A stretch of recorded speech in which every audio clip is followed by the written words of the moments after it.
ఈ వృషభ రాశి వారికి ఈ వారంలో 4 గ్రహాలు అనుకూలంగా ఉన్నాయి. మంచి ఫలితాలను, లాభాలను అందుకుంటారు. లాభములో శని సంచరించడం వల్ల పనివారి సహకారంతో ఇంటా బయట చాలా పనులు పూర్తి చేస్తారు. వ్యవసాయ రంగంలో పనిచేసే రైతులకి మంచి లాభాలు వచ్చేటువంటి సూచన కనిపిస్తుంది. తృతీయంలో రవి సంచారం వల్ల అధికారుల అండదండలతో అభివృద్ధిని సాధిస్తారు. తండ్రి గారి విషయంలో శుభ పరిణామాలు చోటు చేసుకుంటుంది.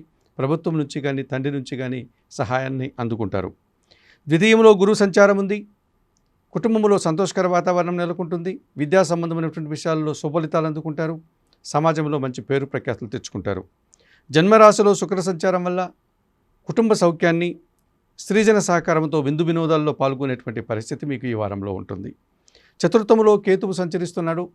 ఎన్ని సుఫలితాలు అందుకున్నా ఒక్క విషయంలో వ్యక్తిగతంగా కానీ కుటుంబ పరంగా కానీ ఒక నిరాశ, అశాంతి మిమ్మల్ని వెంటాడుతుంది.